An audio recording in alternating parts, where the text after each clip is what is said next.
Hola, soy la doctora Crispín. Hoy os traigo la segunda parte del tema de las grasas. Ya conocemos los distintos tipos de grasa de la alimentación. Hoy vamos a conocer el impacto de esos distintos tipos de grasa en nuestra salud.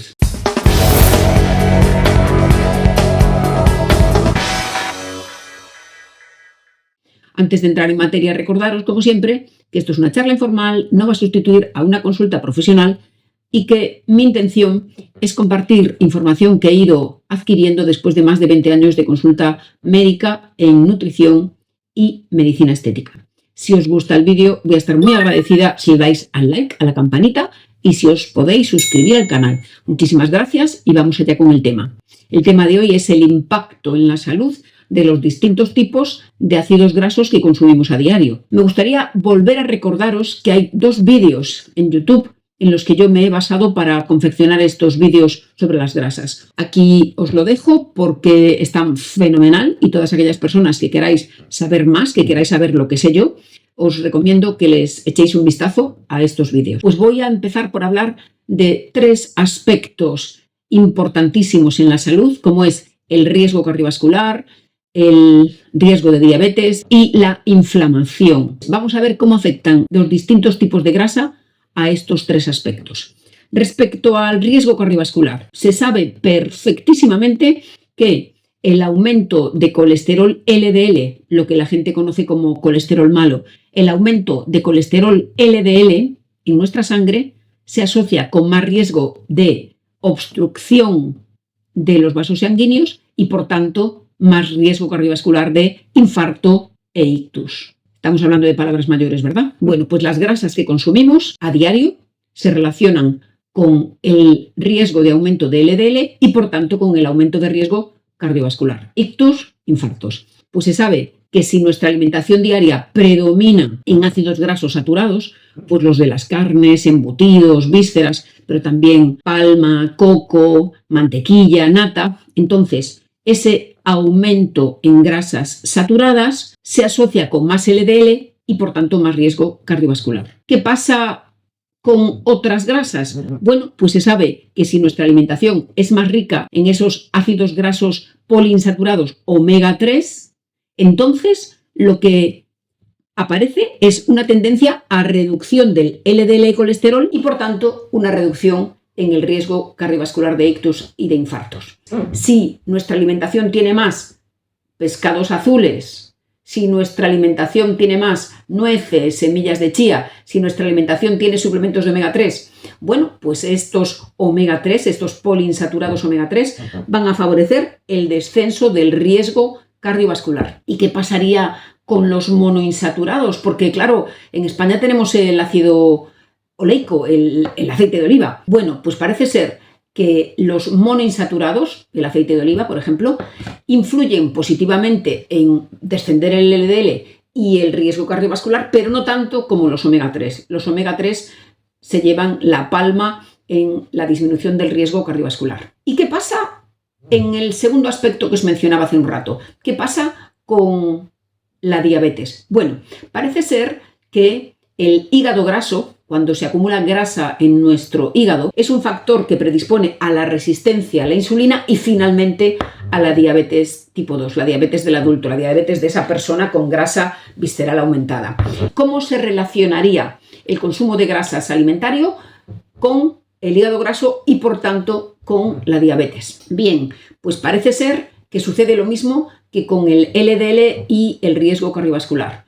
Cuanto mayor sea el consumo de ácidos grasos saturados, mayor es el riesgo de hígado graso y finalmente de diabetes. Y por el contrario, si nuestra alimentación es más rica en omega 3, entonces ese riesgo de hígado graso y diabetes disminuiría y con el monoinsaturado, con el oliva, disminuiría el riesgo de hígado graso y diabetes, pero menos. Nuevamente, el consumo de omega 3 se lleva la palma en cuanto a disminución de riesgos y nuevamente los ácidos grasos saturados se llevan la palma en cuanto a aumento y disparo de los riesgos. Tercer punto, la inflamación.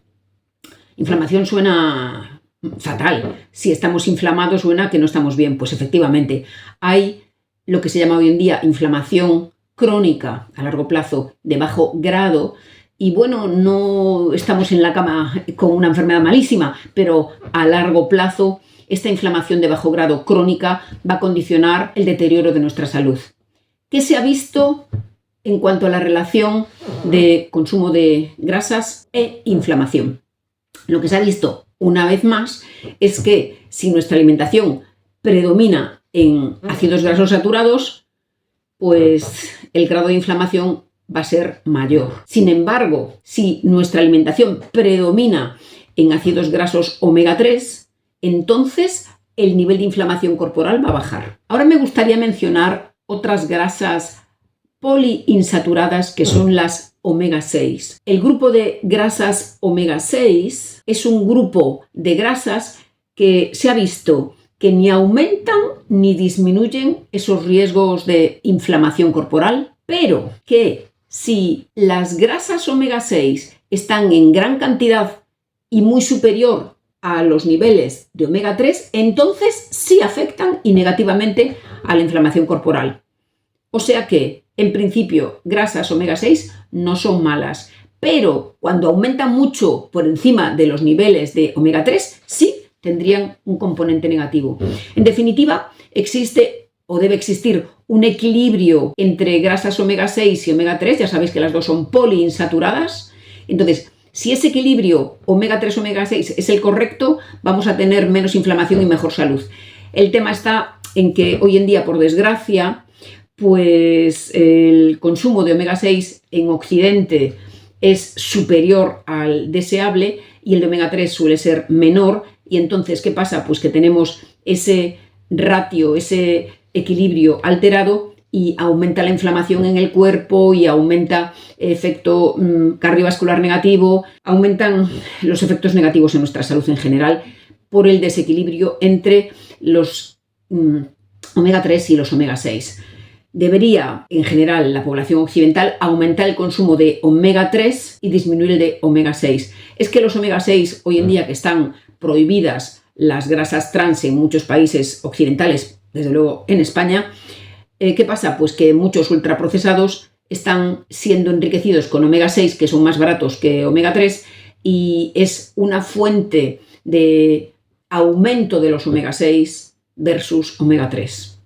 Ahí en Occidente deberíamos estar un poquito más pendientes de aumentar el consumo de omega 3 y el de omega 6 disminuir. Una vez que ya tenemos esta consideración general de riesgo cardiovascular, inflamación, diabetes, como en general grasas saturadas malos y omega 3 fenomenales y los monoinsaturados un poco a medias y la relación omega 3 omega 6 importa, me gustaría ahora centrarme en la importancia de las grasas saturadas y hablar un poquito más en detalle, porque hay mucha confusión y como muchos de vosotros consultáis redes, pues es posible que lo que os voy a contar ahora os ayude a aportar luz. Vamos a hablar de 3 cositas importantísimas sobre grasas saturadas. Ya sabéis que las grasas saturadas son las que presentan los animales terrestres, pues la grasa de las carnes, de las vísceras, de los embutidos,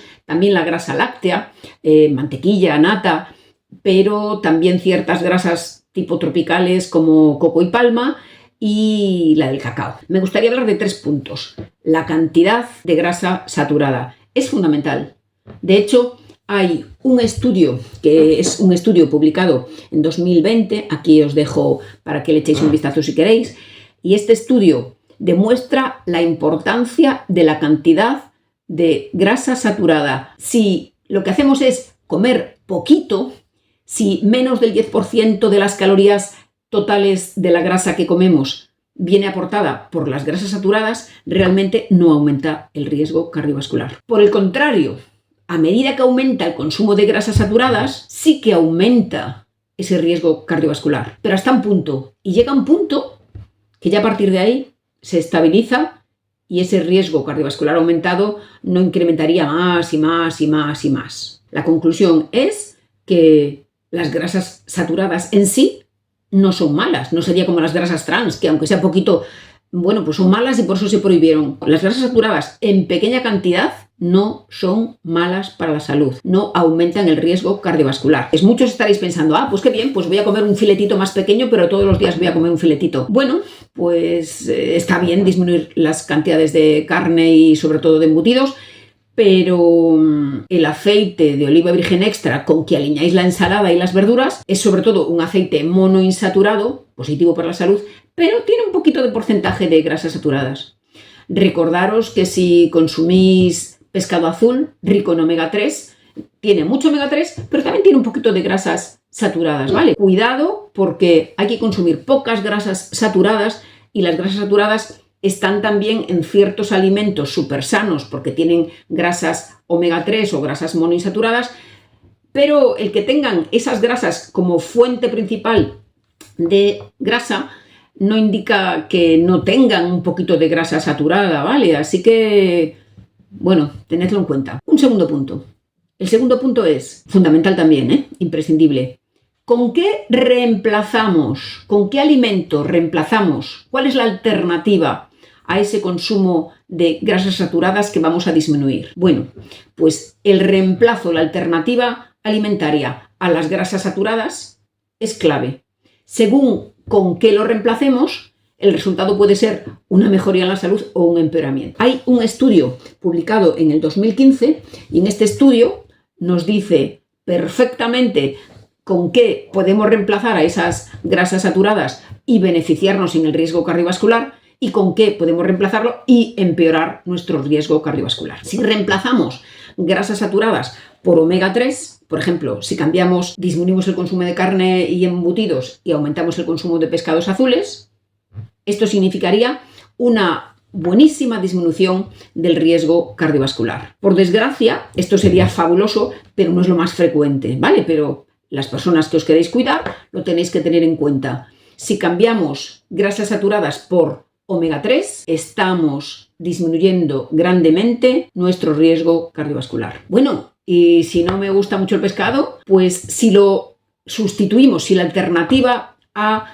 esas grasas saturadas es las monoinsaturadas o los hidratos de carbono integrales, el grano completo, también habría una disminución en el riesgo cardiovascular. No sería tan grande como sustituirlo por omega 3, pero sería una buena alternativa. Si resulta que voy a comer menos cantidad de filete, pero le voy a poner un poquito de arroz integral o un poquito más de legumbres, un poquito más de pasta integral, siempre que sea integral, siempre que sea grano completo, sería un cambio positivo, disminuiría el riesgo cardiovascular. Lo mejor sería el omega 3, pero grano completo, integral, es lo mismo.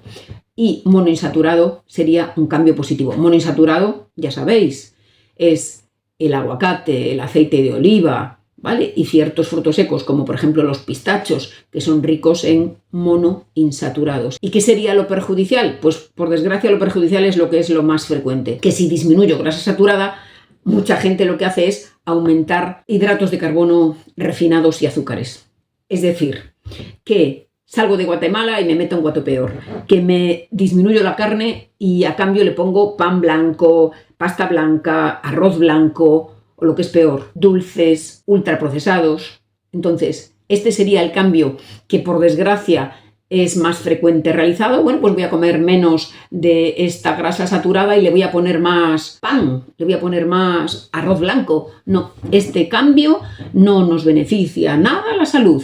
Este cambio realmente es que mantiene el riesgo cardiovascular elevado. Mencionar así de refilón las grasas trans, que empeorarían, pero como ya no hay grasas trans, no tenemos que preocuparnos, ¿vale? Entonces, las grasas trans llevan años prohibidas en España, ya no son un problema, pero sustituir una grasa saturada por una grasa trans sí que sería todavía más preocupante, todavía más nocivo para nuestra salud. Otro punto para acabar, que es el punto de no todos los ácidos grasos saturados son iguales. ¡Ay, madre!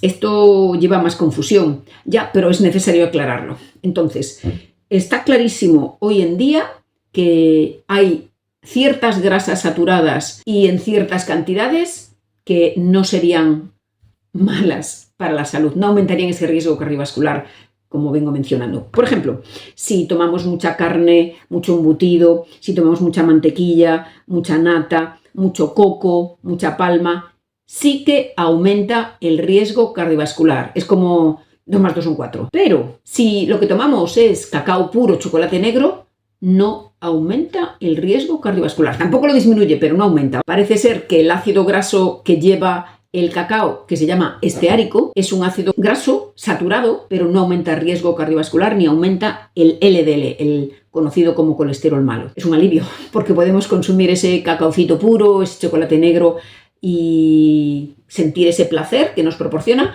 sin temer por nuestro riesgo cardiovascular y por nuestra salud. También me gustaría mencionar los lácteos. Los lácteos están siendo muy estudiados porque hay distintos lácteos y la grasa de los lácteos es grasa saturada, pero según el lácteo que consumamos puede aumentar el riesgo cardiovascular o no aumentarlo, incluso disminuirlo. Vamos a ver.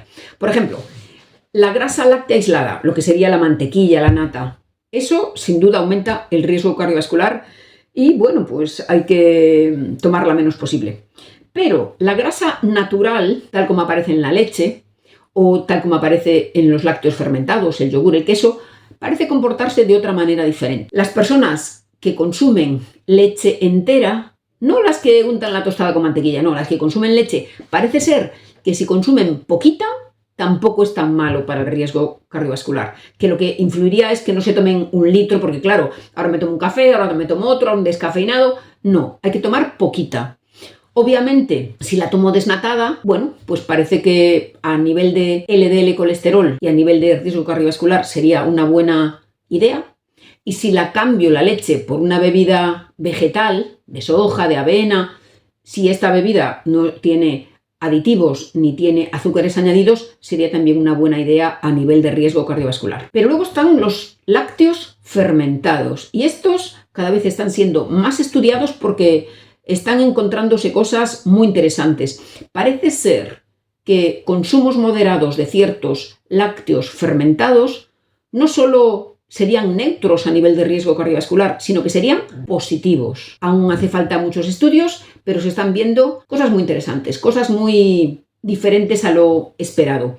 Cuando tomamos un yogur natural que no esté edulcorado, que no tenga aditivos industriales, pero ese yogur natural de toda la vida, leche y fermentos lácticos, yogur natural, parece ser que no solo no aumentaría el riesgo cardiovascular, sino que nos ayudaría a disminuir el riesgo cardiovascular. Parece ser que tomar un yogur natural normalito de toda la vida es positivo para nuestra salud, que no tenemos que tomarlo desnatado y que además cuando se toma desnatado muchas veces lo que se hace es tomarlo con sabores artificiales, con aditivos, con edulcorantes artificiales y eso deja de ya ser un alimento sano, empieza a parecerse a un ultraprocesado y es que sería un ultraprocesado. Así que tomar un yogur natural, un bifidus, uno de toda la vida, un natural normal, no aportaría un riesgo incrementado cardiovascular, sino al revés. Eso parece actualmente. ¿Y qué pasa con el queso? Que está tan rico, que a tantos nos gusta tanto.